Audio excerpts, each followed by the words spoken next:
Hey, wrestling fans, Mr. Technical here, Barry Horowitz. When I listen to broadcasts in Long Island, I listen to Monty and Nefaro.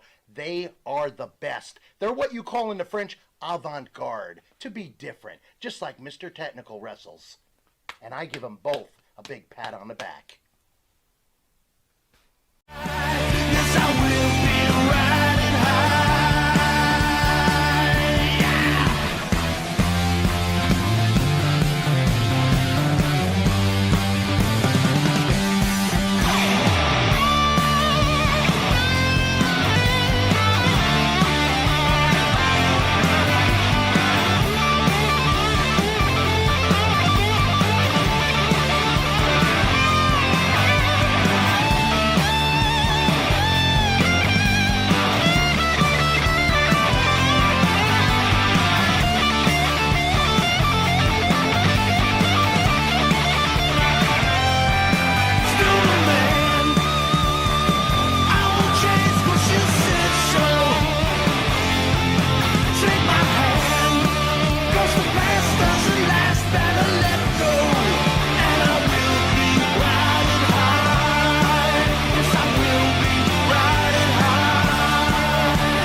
All right, welcome back to Long Island's #1 pro wrestling broadcast. Monty Nefaro, only seen here out of Indie Music TV in Ronkonkoma, Long Island.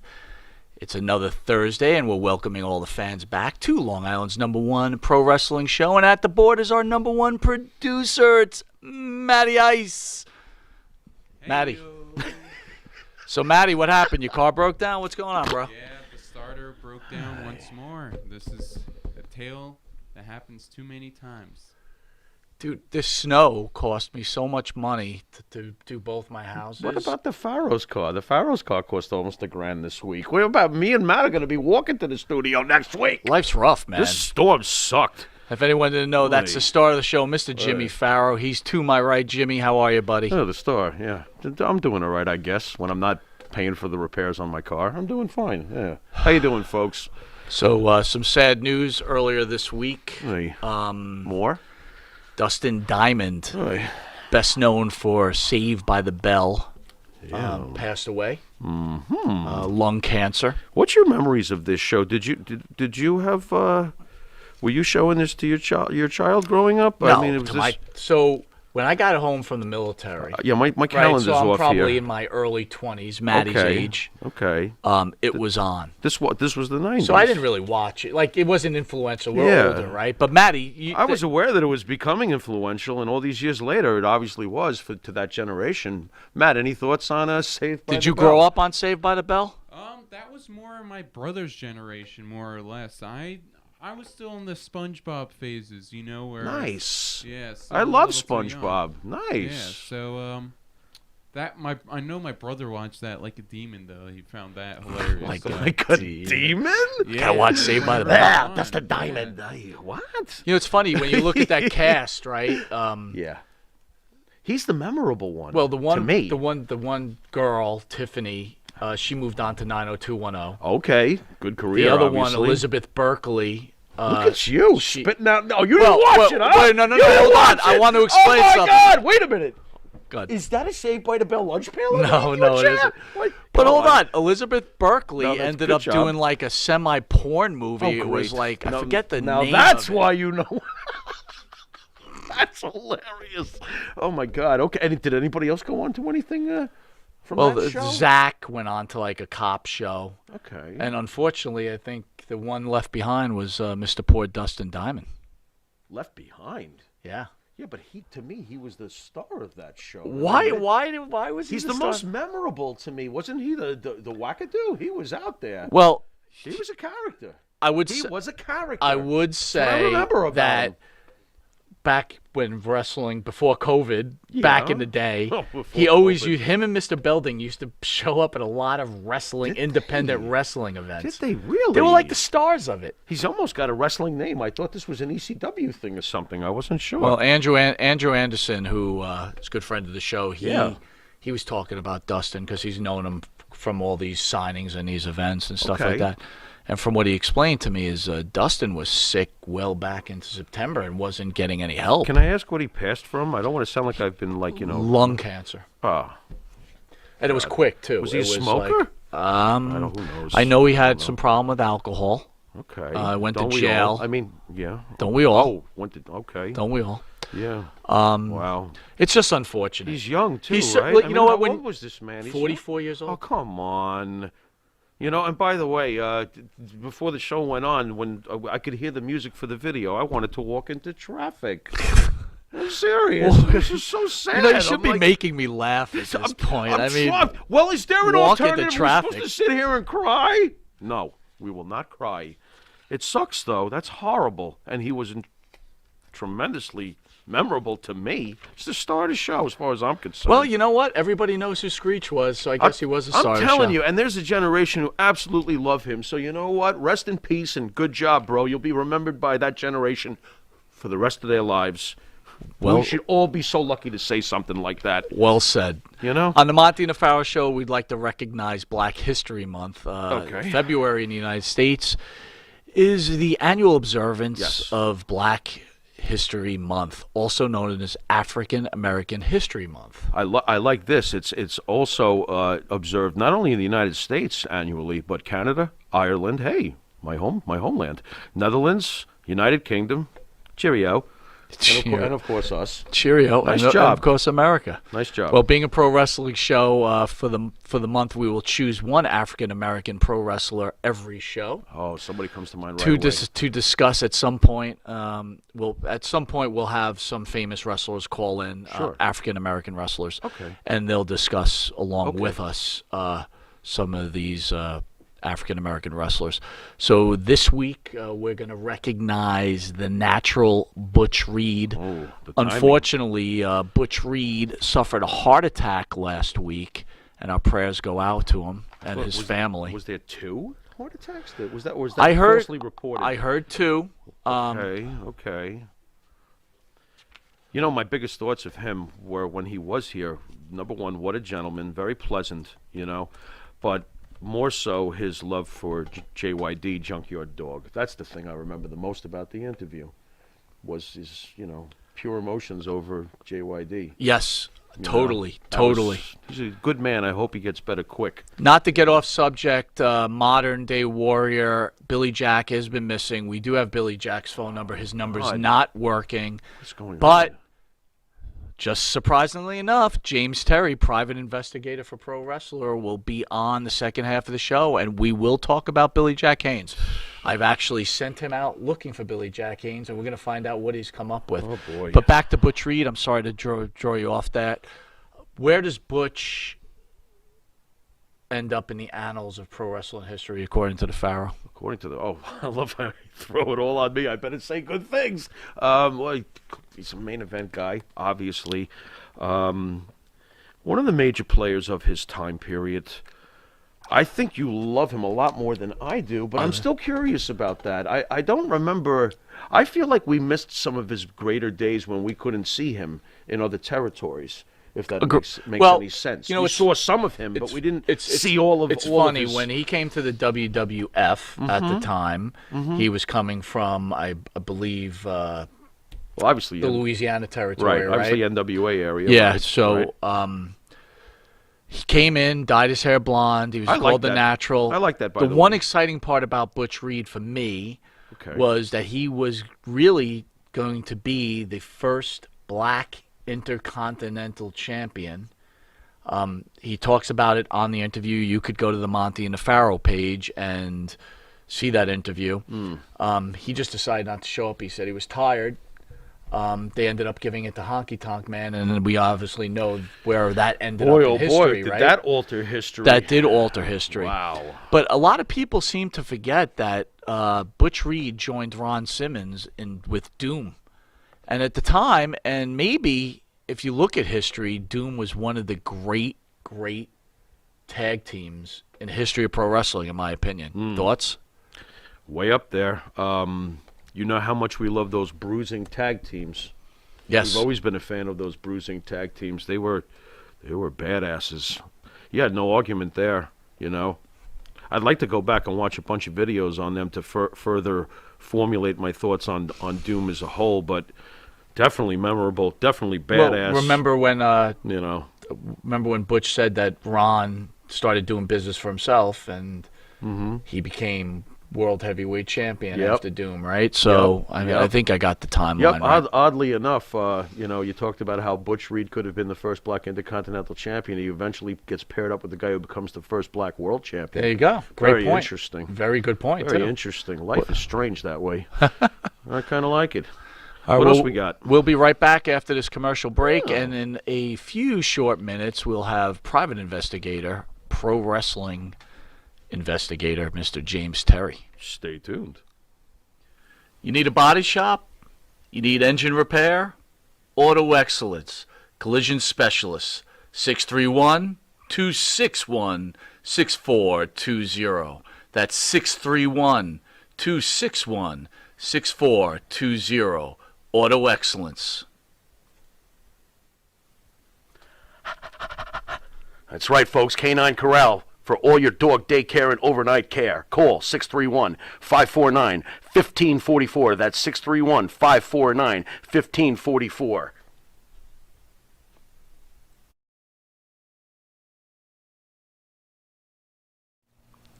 And APB, American Protection Bureau, voted #1 best on Long Island for all your security needs. Call 631-390-9050. That's 631-390-9050. APB. All right, welcome back to Long Island's #1 pro wrestling broadcast. Monty Nefaro, only seen here out of Indie Music TV in Ronkonkoma, Long Island. Monty Nefaro can be seen on the Monty Nefaro YouTube page. And by the way, folks out there, the Monty Nefaro page on YouTube, you can sign up and become a member, where you get all these little special gifts and Pledge gadgets. pins? You get Do we get pledge pins? you get crazy emojis. Okay. Crazy emojis. Right, crazy emojis. Oh, okay. If you sign up for a membership, you get the Monty Nefaro T-shirt, which I'm wearing right now. I can't see Look it at behind you. my Wow, computer. what a model, huh? Hello. Go on. And you will, as this year goes on, we'll make announcement of all the special wrestlers will come in. You'll get special insight to these interviews and special behind-the-scenes clips that at you. only members can see.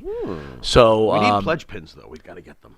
what is a pledge pin? Monty and the Pharaoh pledge pin, like the logo on a little pin. Like a pledge pin. Like a Well, pledge I am pin coming out- on your uniform. We are coming out with the Monty Nefaro Corona masks. Those will be coming we are shortly. not. Oh, we are?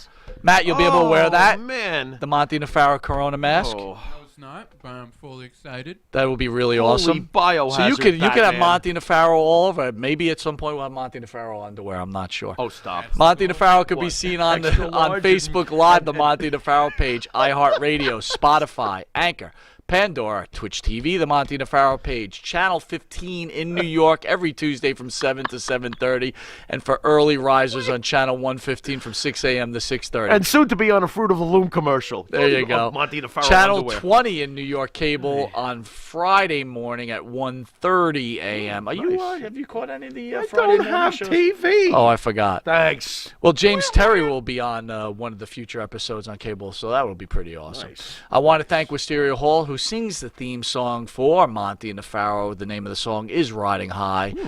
Wisteria Hall is led by my co-host, Mr. Jimmy Farrell, along with his partner, Bart Griggs. You can download Wisteria Hall's music off of Spotify, Reverb Nation, or where music is sold.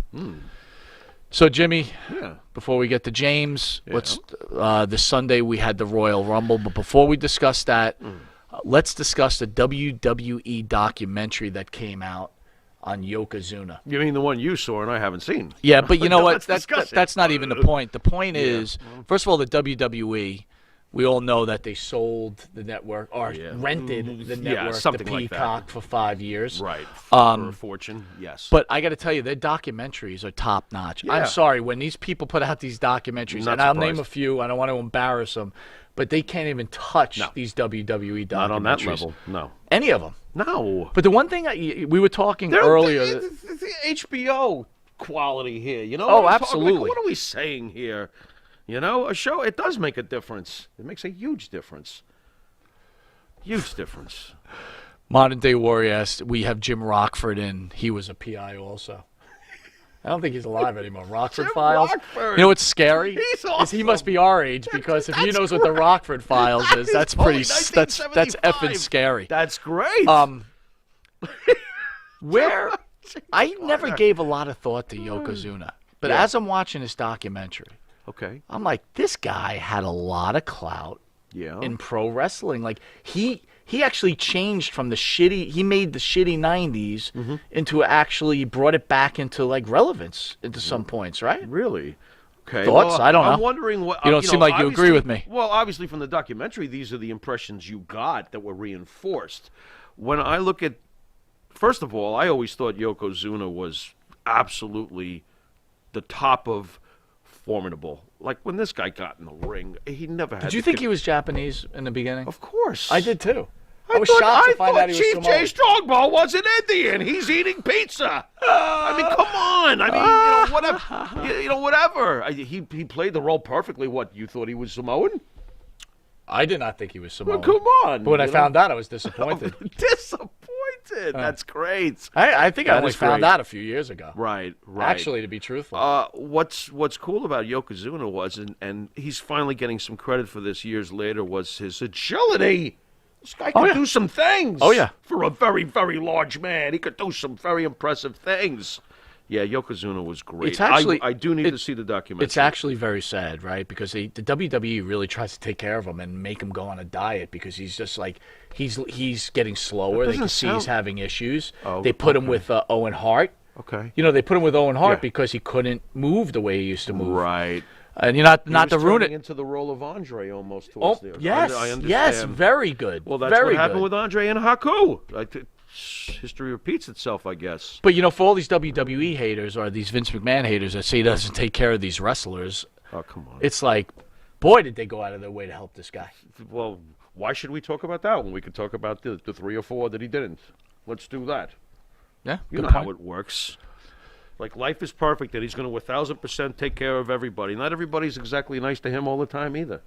Does that get lost? That's true. You know? It's a good Let me point. sue you 7,000 times because of a headlock I took back You would in think night- at a point Stop like, it. you know, oh, why doesn't he help superstar Billy Graham? It's like, dude, you trash Are the you- guy on yeah, a regular nah, man, basis. come At on, some get point, the- when do you go, screw you, I'm not helping you I'm anymore. amazed the two didn't step outside. Let's just get this over with already. You Absolutely. seem to never know when to shut up.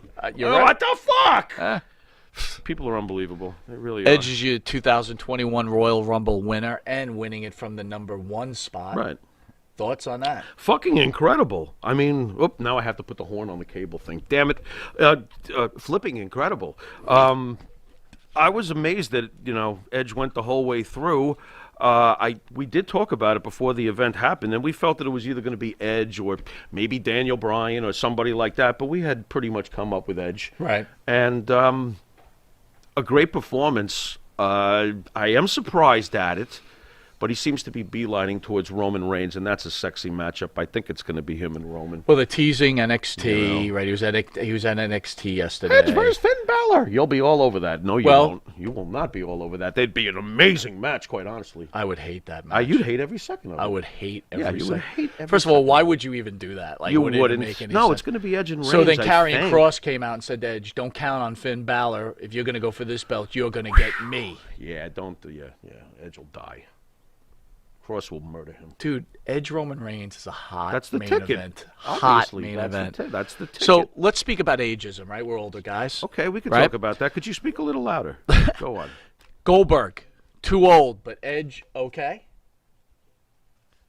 Interesting. I do think Edge looks a bit his age. Like when he won after an hour in there, I could see somebody in there. But late why 40s, beat up? you Is know, it because Goldberg's been overplayed and Edge hasn't been overplayed yet? Goldberg is an easy target, and it's true that Goldberg is slipping in the ring. Even the jackhammer, and that, by the way, that was a serviceable. They did their job. He wasn't that great to begin with. Okay, let's get realistic. It was in his prime. Dude, he jackhammered the Giant, known as Big Show today, back in '98 in WCW, and held him straight up in the air, 450 pounds or whatever the young Giant was, and boom!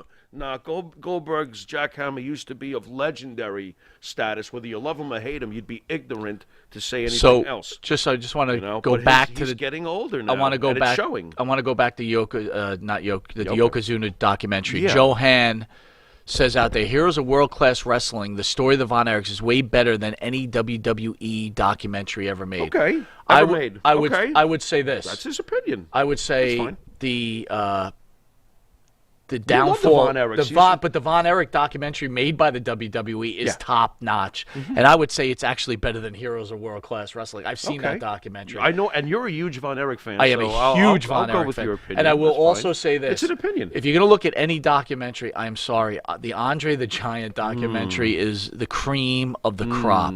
All right. You know what documentary I loved? But was that A&E? Wrestling with Shadows with Bret Hart. Wrestling with Shadows. Incredible documentary. Honestly, I think that's the best one I've ever seen. You know what? That is a great Quite one. honestly. You know what? And I just watched that the other day. And that's A&E, isn't it? Or something like that? Or that's the channel it was on. I don't know. Losi Burns says Yoko was fast for his size. Sure was. Agreed. Awesome. Absolutely. Sure so was. back to the ageism thing. Yeah.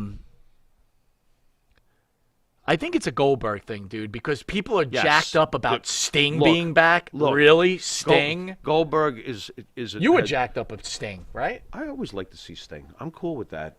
He's going to be very limited in the ring, though. There's only so much. Darby Allin says he jumped the fence. He's ready to go. Okay. He was able to get over a fence, so he's ready to wrestle. Okay. All right. Did they do the ropes too? What about You know those drills? What about They the do what ropes? about the crap that your boy Jericho gets? Jericho gets it all For the his time body because now. Jericho's developing what I used to call it with you back in the day. I used to call it flare chest. Our old man body, right? You could call it that. I think that's kind of that's kind of rough, but hey, it's a rough world. It's a rough It is. world. People aren't nice anymore. I don't think People Jericho's have body is keyboards that and just bad, go to be off. honest with you. I think he Are you looks like a kidding me? 50-something-year-old guy. Honestly, if I woke up one morning and that's how I looked, I'd be like, "Wow, what happened to me? I rule." I'm not sure I'm digging his tattoo though, dude. I don't like What? that his arm the sleeve latest, tattoo. well, at least it's not a Pepsi logo or something. So look, Nope. well, I think what we're realizing right now is that we're older, Oh, I've realized There's that a for lot of quite older a while. fans. Sucks. I mean, and the younger fans like the they don't want to see the older guys, I guess. not necessarily. I think that Goldberg is an easy target, especially for the internet type fans that love the modern. Oh, they just want style to throw of their wrestling. little stab points in. They just want to say People something. like to take shots. That's the bottom line. You know, I don't actually enjoy doing it. I don't go on a keyboard every day and do stuff like that, but I know a lot of people do. You know, Goldberg is definitely way beyond winding down at this point, though. Him and Undertaker almost broke each other's necks. He did struggle with the jackhammer a little bit, and I think it's about time. You know. Well, I think it's see, about time. But I certainly won't get on the keyboard and start killing But this is the him. problem I have. He's a legend. But this is the problem I have. know? This is. We think we might know what we're talking about, right? Yeah. I was talking to Andrew, not to bring up an Andrew opinion. again, but Andrew was talking about the whole Alexa Bliss thing, right? With the Which you I'm know, loving. which I'm. But he goes, "This isn't wrestling." Here's the thing, dude. It's when, part of- But you know, we say that Goldberg's not working either. When you just rent your network out for $1 billion, Something's working. something is working. Something's I don't know working. how else to say it. Yeah, something's You know, you working. can't argue the point. There are still Life millions is. there Listen, are still millions of people watching wrestling. if It's you just want, not kabillion. if you want to be the you know? starving artist, or I'd rather have the fucking $1 billion. I have to be honest with you. Is that why I'm so hungry? I'm the starving artist. What they're doing to wrestling is ruining the creation Oh, that I had. stop. I'm sorry, Would you dude. stop? $1 billion. I can't say it They're enough. the same people who worship a guy who keeps his hands in his pockets. Yes. Please stop. Stop, guys. Come on! And by the way, what Alexa Bliss is doing is not wrestling. Then Damien the Snake has to revoke his license. What are you doing in the ring? This is not wrestling. Come on. You're right. It's all part of it, you know. You're right. You're right. And I, you know, Andrew Anderson is a wise man. He knows his wrestling. So Andrew, next time I see you, we're gonna put 666 on your forehead. Oh wait, no, Severin didn't even go for that. So I guess we won't do that. Johan says this might be the very last go-around for a lot of these 80s and 90s wrestlers. If you want to see these 80s and 90s wrestlers, we'll put an announcement out of who we got coming in for the next couple of weeks. I think everybody, or the next couple of months, I'm sorry. I think everybody will get excited. Again, go to the Monty Nefaro YouTube page. You can join, become a member. You get shirts. You get emojis. You get special behind-the-scenes stuff. You know, there's so much, but you guys will be shocked on who's coming on the show. We always have plenty of people on, so and they're usually pretty enjoyable interviews. Roman Reigns, Kevin Owens. We discussed earlier this week. I'm not a Kevin Owens guy. You are. Yeah. Is he a Hall of Famer? Yep. Yes, he That is. simple. Yeah, it's that simple. When you look back on Kevin Owens' career, yep, he's a Hall of Famer. And for those of you who thinks that he looks like your mailman or whatever, I can't help you with that.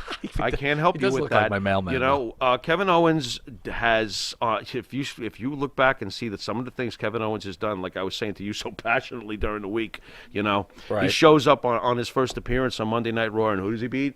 John Cena. Yeah. You know, 1, 2, 3. Oh my God, he's the guy who kicked Vince McMahon in the face.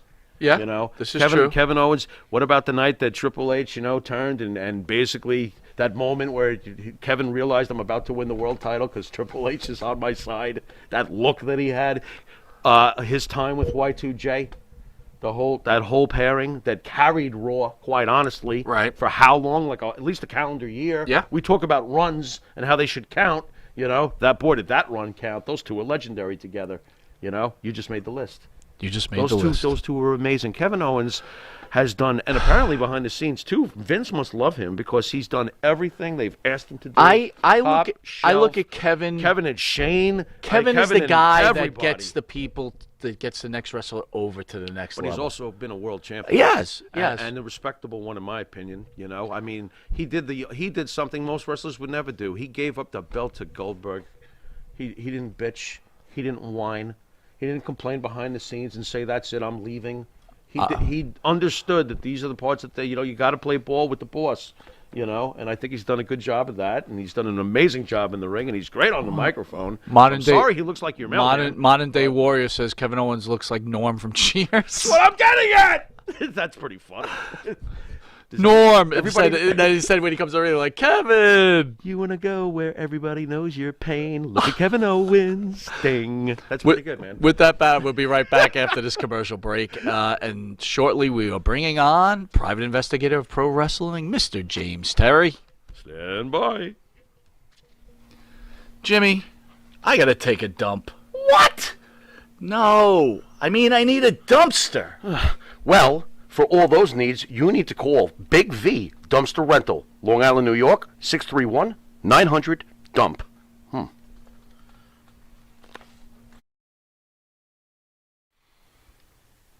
The Monty and the Pharaoh Show is brought to you by...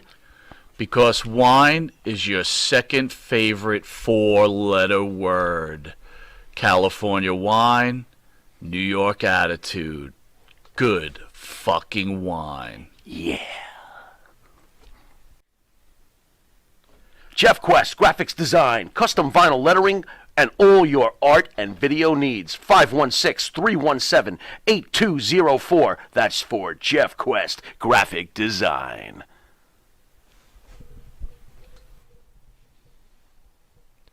Welcome back to Long Island's #1 pro wrestling broadcast. Monty Nefaro, seen every Thursday, produced at Indie Music TV in Ronkonkoma, New York.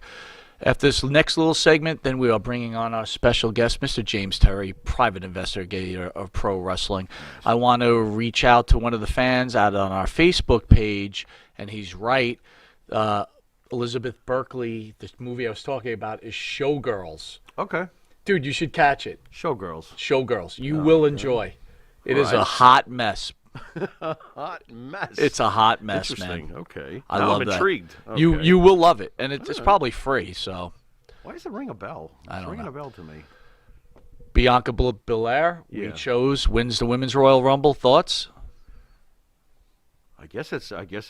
Dude, I couldn't take that speech afterwards. I almost. The fake crying. I couldn't. It was really bad. I That was thought- really bad. You know what's acting. funny? They're all falling for it on the reviews. Like, wow, that was so moving. That was so Are inspirational. you Dude, serious? I want to vomit. That was so That fake. was horrendous. It was horrendous. Thank you for being honest. Then. Yeah, it Oh was my God. horrendous. I was like, stop. This is so bad. I'm like, stop.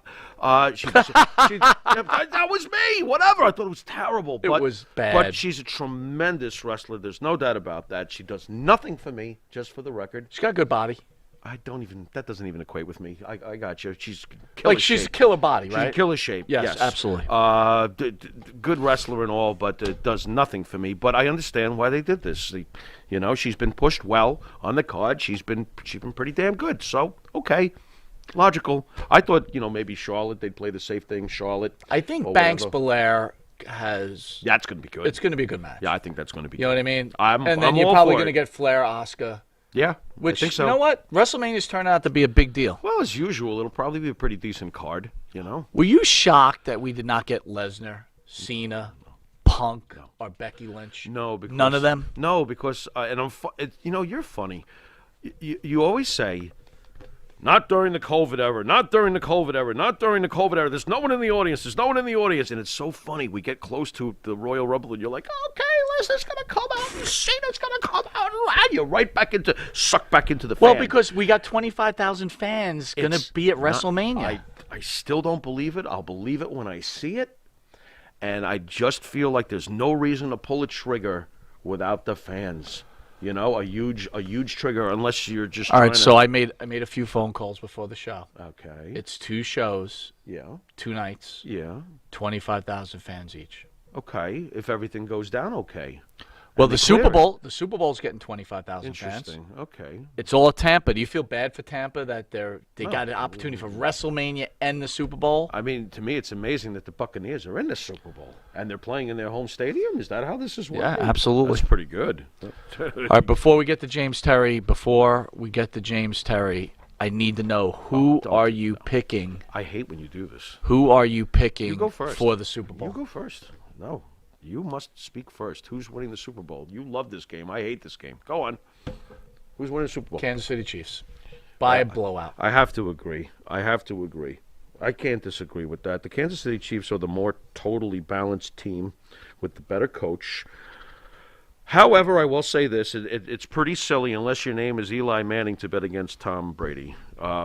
Just historically, it's not a good idea to bet against Tom Brady. He always seems to find a way. Unless Right. you're Eli Manning and that one hiccup with the Eagles. It's also amazing that he's about to appear in his 10th Super Bowl. Is he a robot by any chance? Like an android? Because he's 43 years old and he's about to play and lead, not come off the bench or something. He's about to lead his team to a 10th Super Bowl. He's an android. He must be.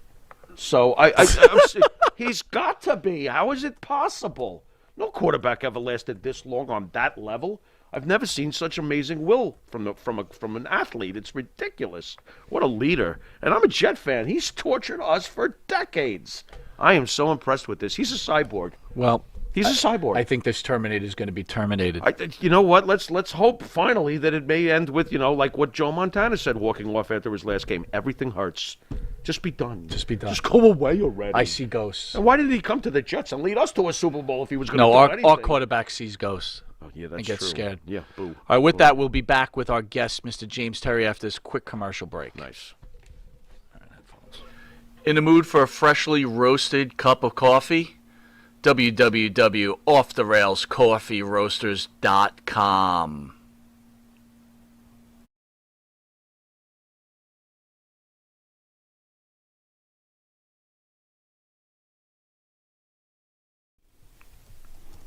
And Nitro's Garage for all your automotive needs. Call 646-675-2349. That's 646-675-2349. For all your automotive needs, Nitro's Garage. Ask for Jack.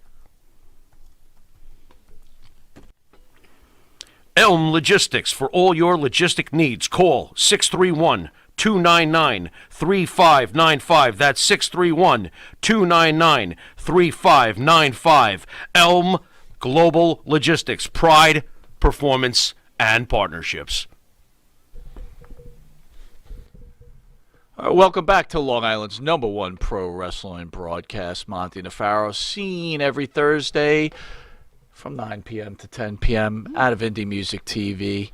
So we want to welcome our special guest, Mr. James Terry, private investigator for pro wrestling. James, how are you? Welcome to Monty Nefaro. Hey, guys, thank you so much for having me. I've been listening to your show, but you guys have just totally whiffed on a couple of points. Can I give them to you? Yeah, let's hear it.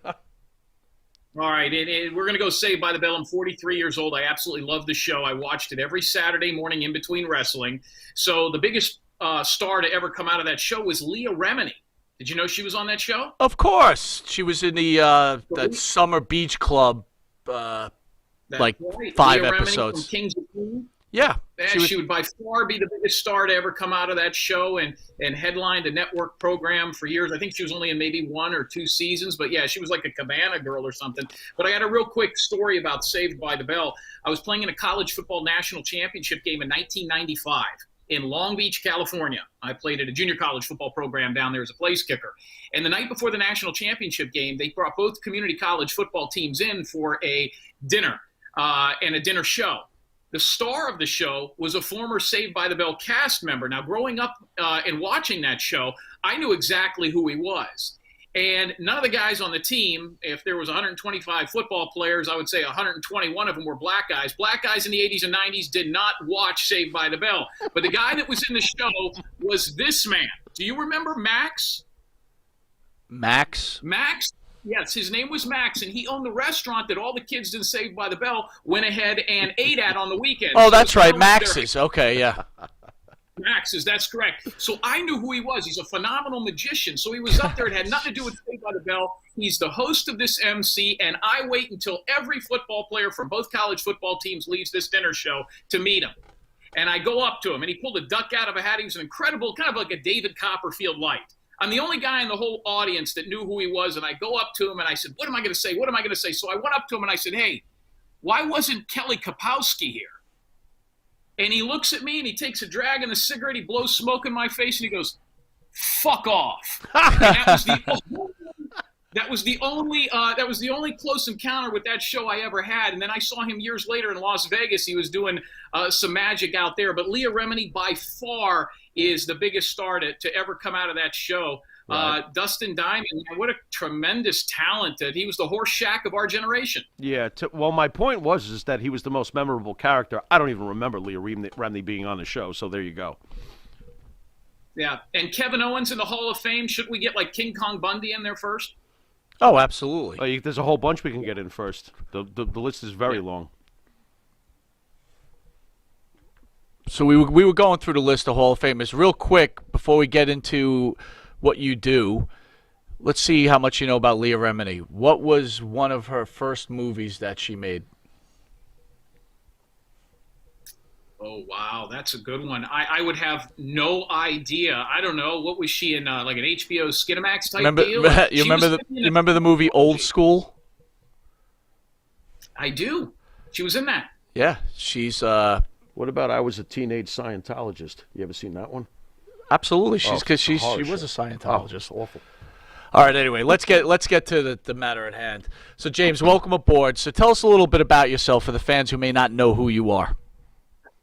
Well, most people, almost all people, would not know who I am. That was kind of done intentionally. I'm a private investigator, and I work on missing persons and recovery cases. So what that would mean, where the difference between like the Rockford Files, which was Gardner, or let's say any of the other Hawaii. What was the one in Hawaii? What was that? Hawaii 5-0? With the Hawaii, any of the private investigators. I was going to say Magnum PI. Magnum PI.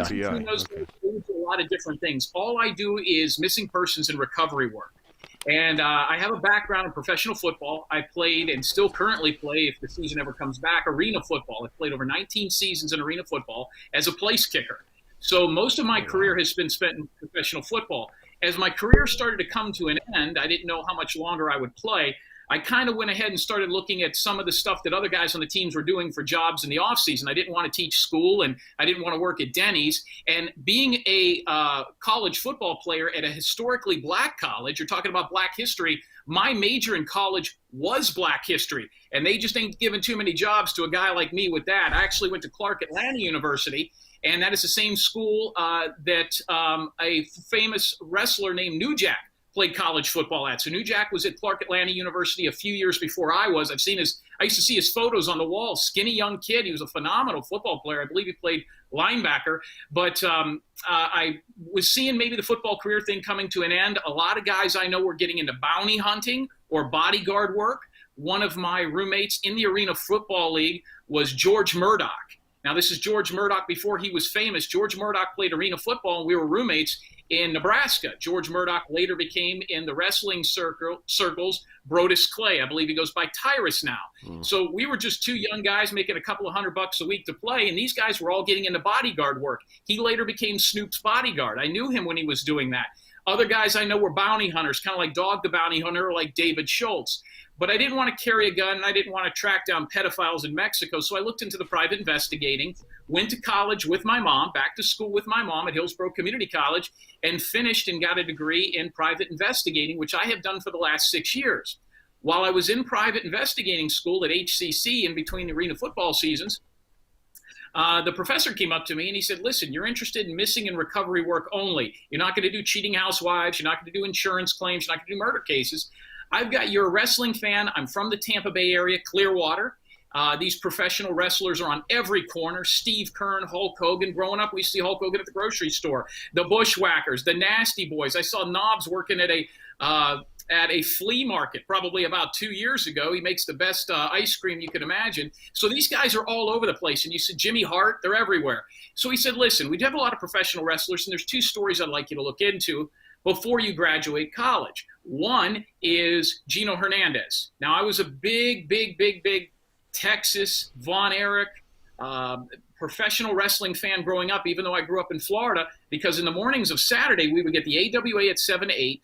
From 8 to 9, we'd get the WWF.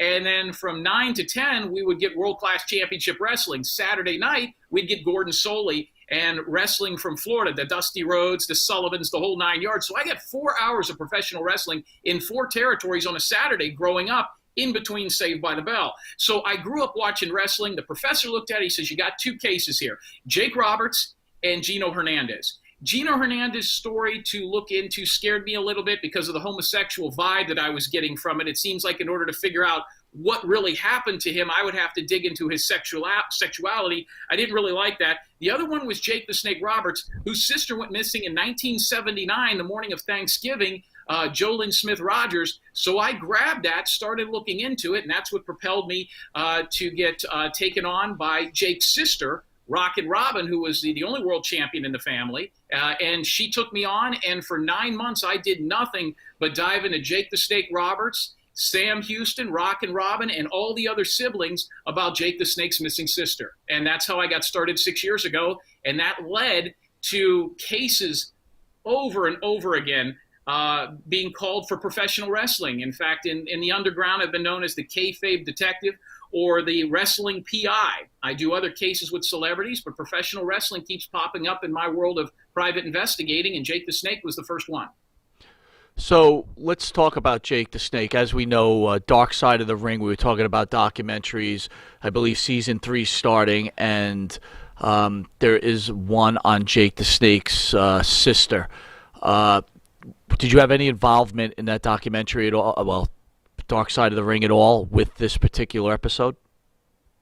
Yeah, what they looked to do, and I had seen most of those, and what they did on Gino Hernandez was phenomenal. And you guys, everybody has their favorite wrestling documentaries. I'll take Beyond the Mat every day and twice on Sunday, followed by both the Von Erich ones. But Beyond the Mat was the most real, gritty, behind-the-scene, human being, less Hollywood feel of a sports documentary I've ever seen. I mean, that's one of the best documentaries I've ever seen. Well, I had seen a little bit about what Jake had said, But yeah, I started working with them, and the story kept growing and growing and growing. And Rock and Robin got interviewed, and they weren't going to do much on Jake's sister because the stories that Jake had put out for years was that she was murdered. There was blood all in the car. Total bullshit. It wasn't true at all. And I even called Jake and talked to him about that. So Rock and Robin mentioned to these guys, listen, you need to get this guy on the phone. He knows all the wrestlers. He can find guys you can't find. And he knows more about my family and different family members and what happened to my sister than even I do. And he's worked on this at that point for almost 3 years. So 9 months straight while I was in school, and then 3 years total working with nothing but Jake the Snake Roberts, his family, and everybody. So yes, they did get a lot of their information about that one particular part, which is going to be 12 minutes of the 48-minute documentary that they will debut. And it's not only about Robin, I'm looking at some notes here, it's about Grizzly Smith and the whole family. Most people when we were growing up did not know the size of the Smith wrestling family. We knew the Von Erichs, you knew the Harts, but you didn't realize, and in my estimation, I think they're one of the top 5 wrestling families of all time, but because they didn't work under that as a family, as a clan back then, they kind of get lost. So yes, I worked very, very diligently with those people behind the scenes, but just to not capitalize on the behind the scenes and what I know about this family and these people, which nobody else in the world knows. I didn't want to go on camera, but they are going to give me credit in there for some of the information, and most of the information I found about that one part of Jake Roberts' life and when his sister went missing in '79. Any chance you'll possibly re-explore the possibility of looking into the Gino Hernandez thing? Because I've always wondered. A lot of it has to go back to Gino Hernandez, and I did look into it. I never worked on it. And I called Gino's daughter. He has a daughter that's still alive. And, people forget, Gino Hernandez was what? When he died, what was he, 26? 26 or 7, yeah. Yeah, he Very was, young. think about it. That's Very 43 years old. Yeah, I've lived almost twice as long as him, and he seemed bigger than life. Yeah. And when I spoke with her, the family was terrified. They weren't really interested in having a guy like me dig it up, but I think everything that you saw on the documentary hits the nail on the head. I do not believe that he was murdered, at least not in that fashion. I think there might have been some people after him, but I do not believe that he was murdered. And basically how that ended up with the people that they interviewed are the same type of people I would have interviewed. Gino Hernandez died of an overdose. I just think that's how much cocaine he was doing. And if you listen to Gary Hart's interview, or Bronco Lubitsch or any of those guys, Scandal Akbar, they'll tell you that guy was just full of cocaine back then. Interesting. So, James, I want to go back to the Jake the Snake story. Obviously, you interviewed Jake or talked to Jake. You talked to Sam Houston, his half-brother, and Leilani Kai, his half-sister. First of all, can you tell me what type of people they are, and what did you find out about Jake's sister? Was she murdered? Well, here we're going to go. Straight shoot, right? I mean, you want my undivided, unedited account of this. Sure. Jake the Snake Roberts, and like a lot of people have said in his documentaries, is, in my opinion, one of the most incredible theatric performers in any sort of entertainment. You could put him up with Jackie Gleason, Johnny Carson. You could put him up against Andrew Dice Clay. Whatever type of an entertainer you were into, Jake Roberts was there. If he would have went into movies, he'd have been phenomenal. If he would have been in professional wrestling, he was phenomenal, no matter what that guy would have done. But Jake Roberts, as a human being, is one of the most disgusting human beings I've ever looked into in my life. His family is full of, more so than just drugs, right? So his family, and he's even admitted this on some of his interviews, is full of pedophilia. His family is full of incest. I mean, technically, Jake the Snake Roberts was born out of a rape. He's been very public about that. What I found about his sister did not stray far from that. Now, this is the only full sister in that group of people that you mentioned. Rocket Robin's a half-sister, and Sam Houston is half-brother. In fact, Sam Houston might be half human being. That guy's an absolute train wreck, but I love him. He's a nut, and he has never given up his gimmick, no matter what's happened to him. But they were all very instrumental. So Jake Roberts is two totally different human beings at two totally different times. Now, I spoke with him 3 times. Jake Roberts and I's conversations in looking for his sister did not last long, because what I had found out, and the first thing that I told him is, Jake, where the fuck did you hear that she died and there was blood and $100,000 worth of life insurance? And basically, Jake Roberts' sister at 18 years old, for those that don't know, had already been on her second child. She was 18 years old, and she had a 1-year-old. She married a 50-year-old guy to get out of the house with Grizzly Smith, Jake, and the rest of them. Wow. She was kidnapped by her 50-year-old husband's ex-wife and disappeared. No body was ever found. The woman was arrested. She was indicted. She spent 10 years for kidnapping, but none in murder. But if you listen to Jake the Snake Roberts' accounts of the story, it's a lot more sensationalized. It's more gory. Jake was phenomenal with people that will believe and that he can prey on your emotions. He can tell very quick what side of the fence you're on. Are you a fan, or are you looking into this as business? I looked at this as business. Jake was no different than Rockin' Robin, than their brother Joel, or any of the other people that were involved in this that had nothing to do with pro wrestling. He was just another pawn on the chessboard to me. So he was not able to work me. He was not able to con me. He was not able. I didn't want to talk about wrestling. So when I brought this up to him and I says, Jake, for 15, 20 years, you've been talking about a story about your sister being murdered and this and that. Where the fuck are you getting your information from? He was no longer Jake Roberts. He was Aurelio Smith. He was Grizzly Smith's son, the same guy that was abused and sexually molested. And that's where it started. And so him and I went into this. He had very little to do with the investigation. And when I told him that I believed his sister was possibly alive out there, he pretty much ended the phone call pretty quick because it would make him look like a liar. This was not to be too long-winded, but so you understand, this was also around the same time that Jake the Snake Roberts was hooked up with your guys' good buddy, DDP, Dallas Page, who I had several conversations with. And listen, if DDP ever watches this, if he ever wants to finish that conversation one-on-one in person, I would love to do that because I am impossible to intimidate, especially by a 60-year-old yoga instructor. So his better days are long behind him. And Jake the Snake was kind of getting out of that rut. He was with Diamond Dallas Page. They were doing a lot of this yoga stuff. I don't think he wanted to dive down the rabbit hole with me and his sister, look like a liar in the documentaries as he's getting ready and shooting documentaries with and saying the same story with Dallas Page. And when I did talk to Dallas Page about this, who I thought would talk some sense into his friend and explain to him that I was pretty close to finding a missing sister alive after, 35, 38 years at the time, he wasn't interested in that. He was more interested in, I guess the right term would be, he was more interested in protecting his product of yoga and Jake the Snake being his puppet, his project to get better.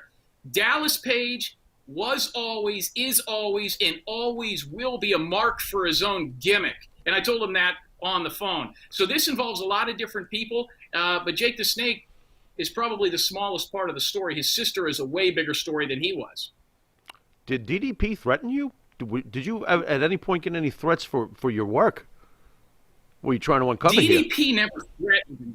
DDP, the only thing Diamond Dallas Page did in a conversation, which, by the way, my last name is Terry. When he called me, he thought I was Hulk Hogan. So when I answered the phone, he said, Terry? And I said, yeah. He goes, Hulk? Hootie? And I says, no. This is James Terry. I've been trying to chase you down at your studio for about 6 months. We need to talk about Jake Roberts. So we got into it. Now, the way he made it sound was, listen, if this guy's sister's still alive, if Jake Roberts' sister's still alive, or you found out the truth as to how she was killed or murdered, which nobody really knows for sure, this is going to put him right back in the stupor. So the threat with Dallas Page was about his friend falling off the wagon. The last thing I wanted to do was push Jake Roberts, and he goes back and does a mound of cocaine, and he overdoses in a nightclub doing stand-up. So I had to be very careful as to how I handle this, and it was very apparent to me by the stories that Jake had said, both publicly and privately, he didn't know what the hell went on with his missing sister. And he was a referee at the time. He was not Jake the Snake Roberts when she went missing. Interesting. You know what I can't get past? The way you were describing Jake behind the scenes as a person, with his ability to manipulate other people, his instant recognition of when, of who you are and how to. Are you telling me he's got Charles Manson skills? Is he closer to Charles Manson privately with the way he manipulates people than the hero we've seen on TV? Let me tell you something, guys. Jake the Snake Roberts makes Charles Manson privately look like Screech from Saved by the Bell. Oh, my Jake Lord. Roberts is on a whole nother level. A guy like Charles Manson has one gear. He has one avenue to con you. Jake Roberts has got 10. The guy has been a professional wrestler. He's been an actor. He's been a stand-up comedian. And it's all the same shtick, right? It's all the same act. True, Charlie. When I was doing Jake the Snake's cases, when I was doing Jake the Snake's case and I was looking into it, it was really Rock and Robin's case and Jolynn Smith Rogers, the missing sisters case. When I was looking into it, every 3 or 4 days, a new woman would call me with a story about Jake the Snake, which was even more infuriating and disgusting than the next. And I followed them up with facts, and they were all true. But, Jake the Snake, there's a lot of good things about him. He's a nice, likable human being. But when he thinks he got you, when he thinks you're a mark for his gimmick, you're done. And I was never that. And I wasn't for Dallas Page either. So I don't want you to think that Dallas Page threatened me. I just told him that if he wanted to talk like that to me in person, I would have no problem driving to Atlanta where I played my college ball and meeting him face to face. He wanted nothing to do with that. Right. There you go. So, James, let me ask you this real quick. We all know about Grizzly Smith and some of the atrocities he laid upon his own family members. Would it be fair for me to say, is Jake Roberts the same way as his father? Did he do the same thing to his family members? Definitely, 100%. And I'll tell you what's even interesting about Grizzly Smith. That's the same as Jake Roberts. And I'll give you a quick story here. I'm being long-winded, but there's a lot to talk about, and I'll shorten it. Grizzly Smith, at the end of his life, disappeared. Grizzly Smith, in the early 90s, opened up another territory after Vince McMahon had already obliterated all of them. It was called the 5-Star Wrestling promotion. And 5-Star Wrestling was shot, I believe, in Shreveport, Bossier City, Louisiana. It was done in a lot of the clubs up there. And there was about 18 or 20 episodes. And it was the first time that Rock and Robin and Sam Houston ever teamed up together as brother and sister. They actually broke the kayfabe there and said, we're related. We're going to be a mixed tag. And they were some of the best workers in that industry. But if you go on YouTube, you'll see the 5-Star Wrestling promotion. And there's about 20 jackets in that library. I talked to the producers. As far as Jake Roberts and his father, I got to speak with people that weren't involved in wrestling that were related to Grizzly Smith. And one of the most interesting stories about Grizzly Smith that never made it anywhere that will line up with Jake Roberts is Grizzly Smith later in his life, and you can do a background check, you'll see this, had molested a great-granddaughter. After he had molested that great-granddaughter, he was sent to jail. He did some time in Texas. He got out, and he got Alzheimer's, and he was extremely sick and in a wheelchair. He was such a good worker. He was such a larger-than-life human being. This is a guy a lot of us did not see growing up or know much about until Jake Roberts, that the mother of the granddaughter that he molested took her into his house during his hospice time and took care of the man that molested their daughter until he died. Wow. So that would be like your guys' children being molested by your grandfather, and then once he's dying, you bring him into the house, into the same home, and let him ride out his last days on earth in that same home. That's the type of magnetism that this family has when it comes to working people. Did we lose him, Matt? No, I'm still here. Okay, good. Okay. I thought for a second because he froze on the screen. James, while we got you here, I'm just curious, as a private investigator of your status, I don't know how familiar, I'm assuming because you sound like a very passionate wrestling fan, I don't know how much you know about the Bruiser Brody murder. Can you give us any thoughts on that as a PI? That's an interesting thing because two of the things I never really do, but I have been bled into them, is do cases outside the country because of how the laws work and the people are in Puerto Rico or in Curacao or in the Dominican Republic or wherever you want to go. The Bruiser Brody murder, the most interesting part of that case, and one part of it, you guys as huge wrestling historians, fans, and people that run media would know, is the guy that murdered him. And he was murdered. The guy that murdered him's own child died within 48 hours of Bruiser Brody's murder. Right. I think there was a hell of a lot of stuff that went on there outside of the knife, outside of the cutting, outside of the ambulance. Everybody's got a different story. I would love to work that case, but here's the difference between Bruiser Brody and what I do. We know where Bruiser Brody is right now. We know what happened to him. True. How and what led up to that murder, he's gone. It doesn't really matter. The guy is never probably going to face any sort of repercussions for that. The story gets lost. What else is interesting, too, is other than that guy's child dying, and the guy that, what was his name that killed Bruiser Brody, his wrestling name? Jose Gonzalez, the Invader. You know what? I don't know how many people have really pushed him to do an interview.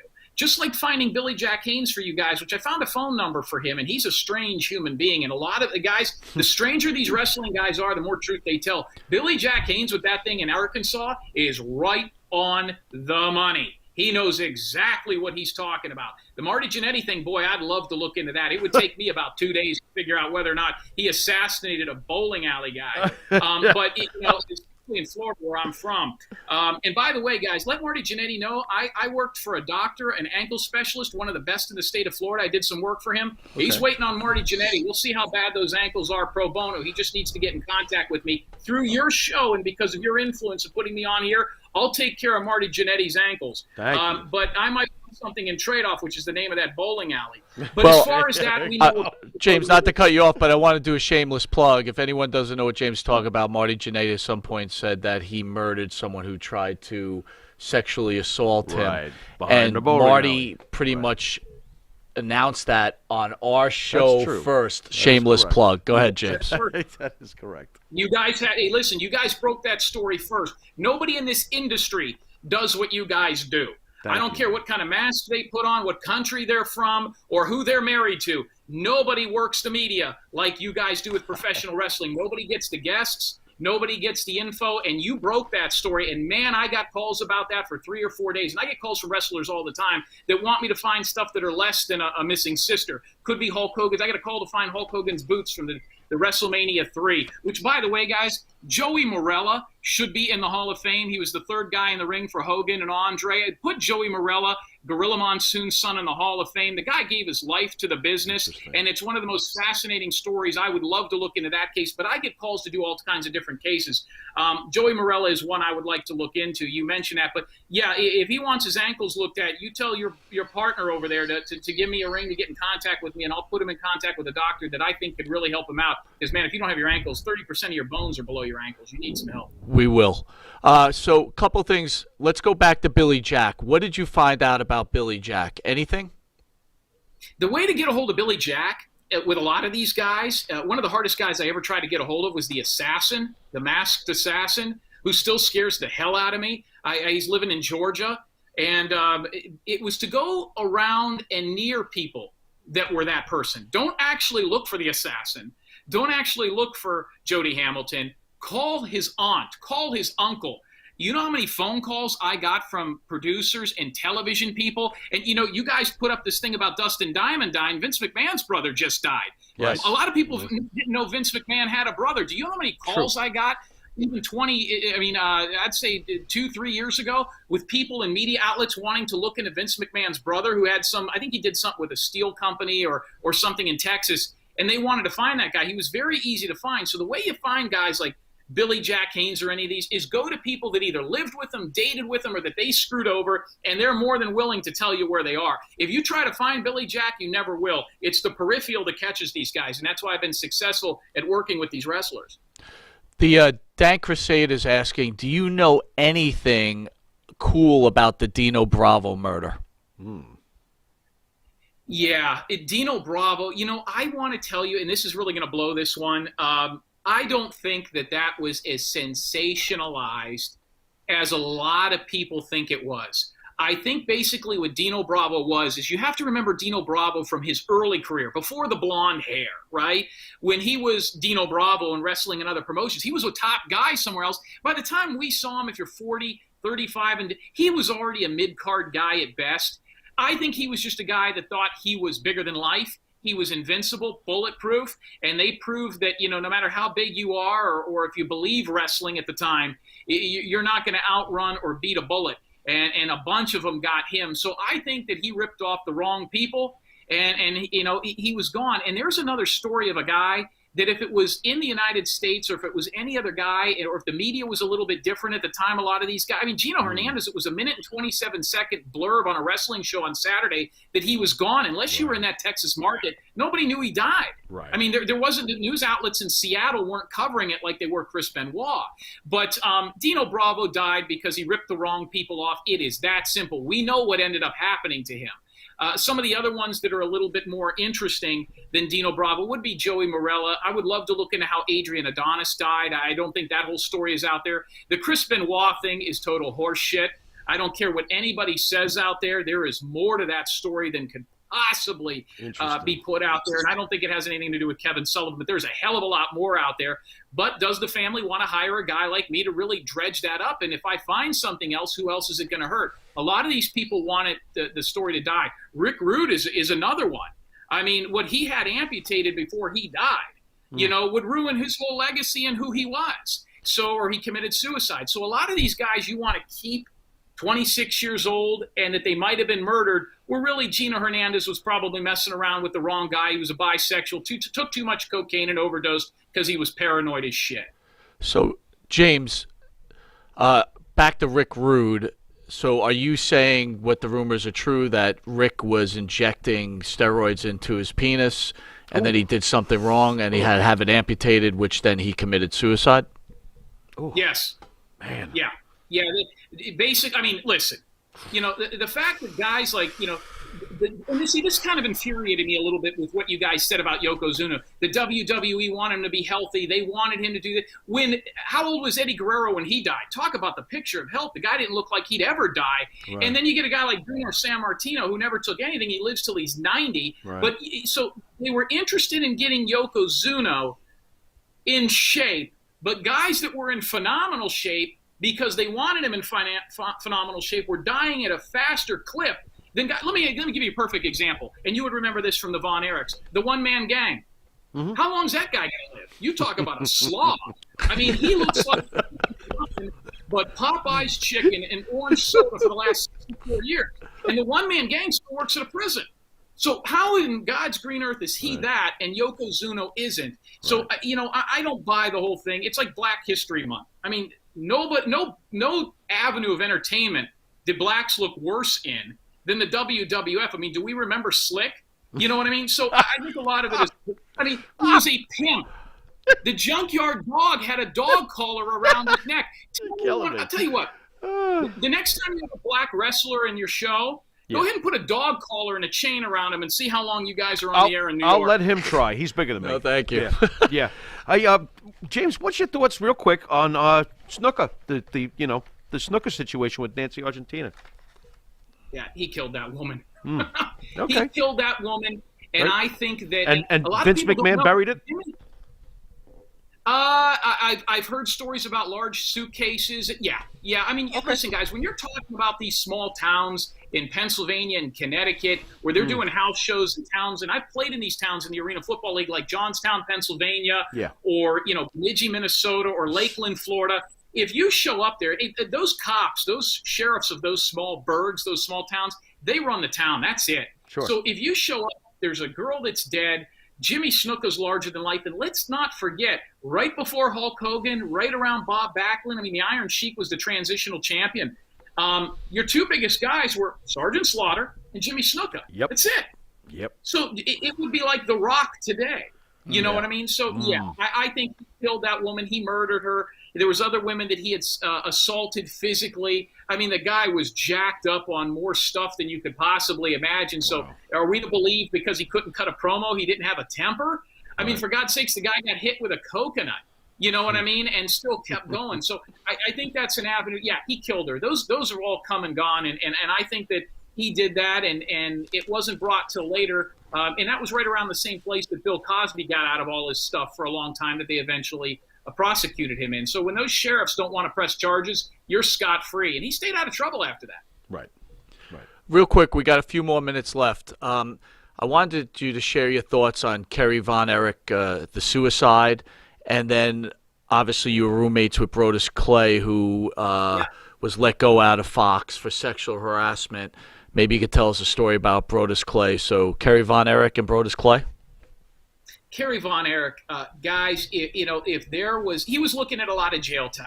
And I know this because as a private investigator, like a lot of people when they become PIs, they like to spy on ex-girlfriends or neighbors or whatever, people that know their parents. I can't tell you how many people that I was friends with for years where I look them up and they've gone by John Smith all their life, and I realize that their name is Roger. And I'm like, what the hell? Oh, I didn't want to take my dad's name. So you find out a lot of dirt. So I started doing this with wrestlers. I've looked up background checks and done stuff on different guys.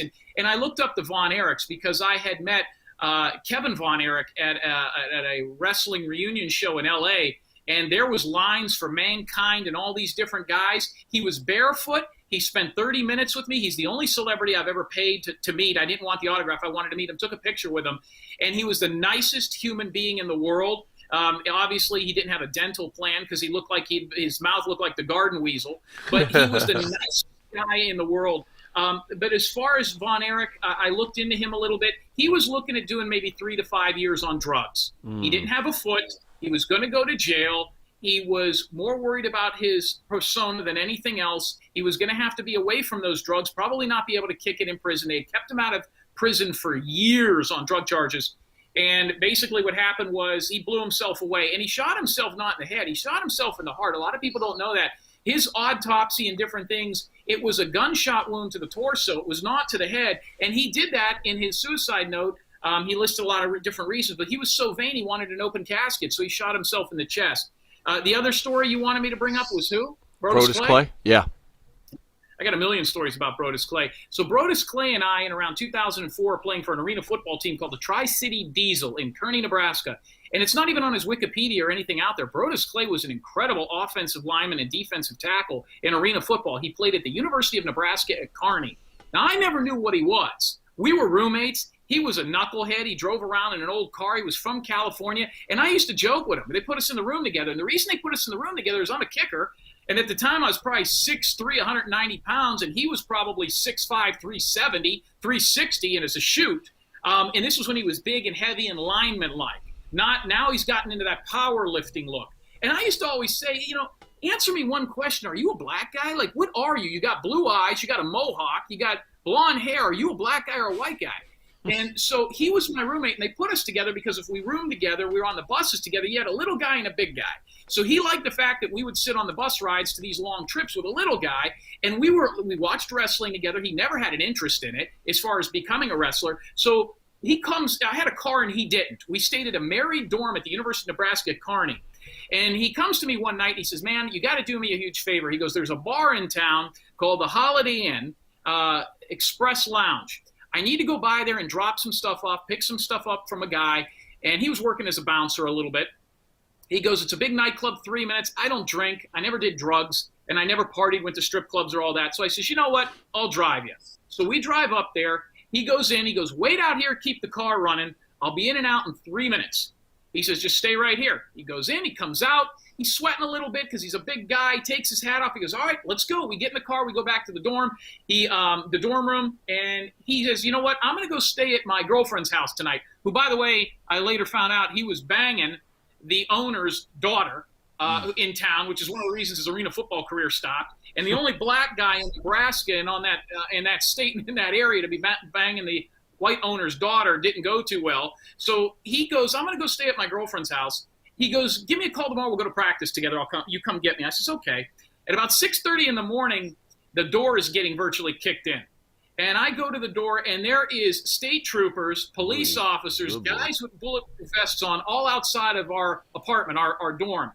And I'm like, holy, I'm wondering what I did wrong, right? So I open the door, and they says, we're looking for George Murdoch. And I says, officer, he's not here. They go, we need to talk to him about the altercation last night. I says, what altercation? They said, George Murdoch and you were at a bar, and a lot of people got hurt. I said, officer, I don't know what the fuck you guys are talking about. I says, we were there for 3 minutes. I waited outside. I says, there was no altercation, no fight. I would know about it. I was there, and I drove him home. They go, where is he now? I said, I don't know where he is. I says, but he ain't here. They come in. They look through the apartment. I mean, they want him, guns drawn, the whole nine. And so we go back out, and I says, officer, one of the detectives realized he was there. I says, what are you looking for George for? Brodus Clay, now Tyrus. He says, last night he went into a Holiday Inn Express hotel restaurant bar, beat the shit out of 16 people because some money was owed to him, tore up the whole bar, and disappeared.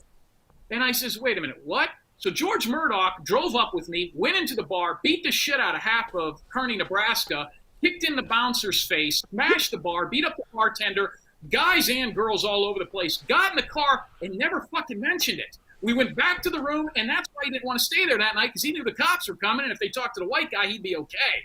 So he beat the shit out of half of Nebraska. That's how strong and tough this guy was. And it was no wonder that about 2 or 3 years later, I saw he was Snoop's top bodyguard. They got into professional wrestling, and the rest is history. He is an incredibly kind human being. He was good to children, but man, he went through more broads than you could possibly imagine. So if they're saying that he was sexually harassing those people, those women on that show, guys, you're not going to get any questions from me. You don't need a private eye to probably know that that's true. But George Murdoch, he was a good dude, but I knew him and was roommates with him before he was ever into wrestling. He wasn't too kind to those 16 people. Ow. I mean, he took the shit out of him. I saw photos of the bar, and in 3 minutes, I mean, my we've God. talked longer about the story than he was in there. So he came back, got in the car, not a mark on him, and like he had just gone in to like pick up a burger and leave. Wow. I thought he went in there to pick up a check because I thought he was a bouncer at the place. So, yeah, I mean, he sweated, but George was the kind of guy where he sweat when he ate at the Golden Corral. So that didn't mean anything. Right. He's the kind of guy that always wore shorts. So we were there in February in Kearney, Nebraska. There's 4 foot of snow, and he was in a tank top and shorts. He was from California. Oh, my God. And he was just that guy. But we had a lot of good times, a lot of stories I probably can't tell you. I'm not sure who's still buried in the desert out there, but I'll tell you what, he's a good dude. And I'm glad to see that he succeeded in professional wrestling, in movies, and on television. God bless him. He did great.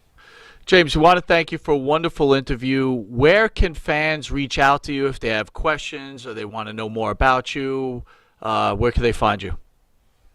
Guys, I'm real easy to get a hold of. I'm going to give my number here on the show. It's my personal cell phone number. You can research the number. You can call me. And if there's any, and let me get a real quick plug here myself, if there's a professional wrestler out there that needs anything, whether it's to find a lost loved one, a daughter that they might have. I mean, Andre the Giant didn't realize he had a daughter until she was almost 13. Right. If there's something in the world of professional wrestling you need me to look into with my background and knowledge and some of the people I know, I employed Steve Kern, Tatanka. I've known all these guys, right? I've got a pretty good web ring of these guys and media outlets. I would love to help you out if you're a professional wrestler. It doesn't have to be a big or small case, or if you think your wife or your boyfriend's cheating on you, let me know. I'll help you. So my telephone number is 813-993-2242. That's 813-993-2242. Give me a call. I will help you out. My invitation is still open to Marty Jannetty. I would like to look into some of these cases. But, guys, I owe you the world for getting me out there, and you'll probably start hearing more about me here in the future. But any wrestler out there that needs any help from a private investigator, give me a ring. We'll see what we can't work out. And, guys, God bless you, and thank you for putting the Clearwater Beach Bad Boy on the program. Thank you, man. It was a wonderful interview, and look forward to having you on again. Good luck. God bless. All right, brother. Thanks, James. Thank you. All right, I want to thank James Terry. Wonderful interview. Farrell, great. what'd you think? That was great. All right. Listen, upcoming events for the fans out there. On February 20th, Shane Douglas and the Sandman will be in at 11 a.m. Matty, we got a long day on that February 20th. Get ready. Sandman brings his pen. Yeah, for sure. On March 5th at 8 p.m., we have Stars and Stripes. That's Buff Bagwell and the Patriot. Buff is the On stuff. March 28th, we have at 10 a.m. Gangrel from Vampire fame. He's great.